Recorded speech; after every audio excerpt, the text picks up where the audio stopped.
कि ससुरा जब इलेक्ट्रिसिटी से करंट से चुंबक पैदा हो सकता है तो चुंबक से करंट क्यों नहीं पैदा हो सकता है। तो इन्होंने इसी सिद्धांत को घुमाकर कोशिश किया। इन्होंने कहा कि जब करंट जा रहा है तो चुंबक बन रहा है, तो एक काम करते हैं हम चुंबक को ले जाते हैं, करंट बनेगा। तो ये क्या किए, एक तार को बीच में रख दिए यहाँ पर ऐसे, और इसके साइड में ना इसे चुंबक ले जा रहे थे। ये इसको ले जाने से ना इसमें बिजली बन ही नहीं रहा था। कहे कि चुराई तो उल्टा काम काहे नहीं कर रहा है।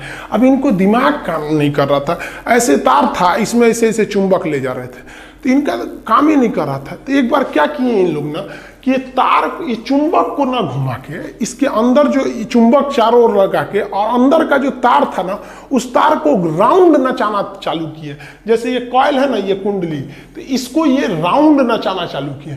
राउंड नचाने से ना यहाँ पे बिजली मीटर लगा के अमीटर लगा के नाप लिया गया कि भाई करंट पैदा हो गया। ये करंट कैसे पैदा हुआ, तो देखिए किसी भी चुंबक का ना एक चुंबकीय क्षेत्र होता है जिसे हम चुंबकीय बल रेखाएं कहते हैं। तो ये यहाँ तक चुंबकीय बल रेखाएं इसकी निकली हुई हैं, और इधर से भी जो चुंबक है इसकी भी चुंबकीय बल रेखाएं इधर निकली होंगी। तो ये सिद्धांत दिया गया कि जब दो चुंबकीय बल रेखाओं के बीच में कोई कंडक्टर या कोई कॉपर का वायर कॉइल उसको काटेगा तो इस कॉइल के अंदर खुद ब खुद बिजली पैदा हो जाएगी। अतः ये दोनों एक दूसरे के पूरक सिद्धांत है। इन्होंने कहा कि बिजली से चुंबक पैदा होगा, तो इन्होंने कहा कि भैया चुंबक से भी बिजली पैदा हो जाएगा। ये होता है अल्टरनेटर।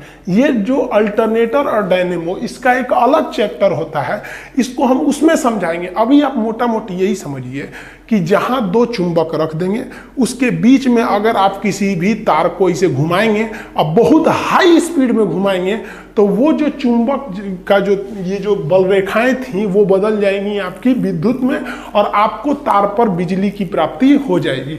तो जनरेटर के अंदर इसी को घुमाया जाता है। तो जितना जो टरबाइन लगाए थे वो टरबाइन का जो शाफ्ट था वो इसी से जोड़ दिया जाता है, टरबाइन को इससे जोड़ दिया जाता है।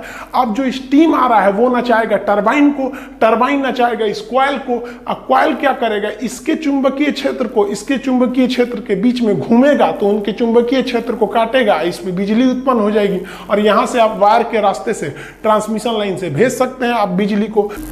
तो यहां समझिए ये वाला जो एरिया है ये आपका क्या चीज है, टरबाइन है। इसमें ही वो घूम रहा है आपका टरबाइन।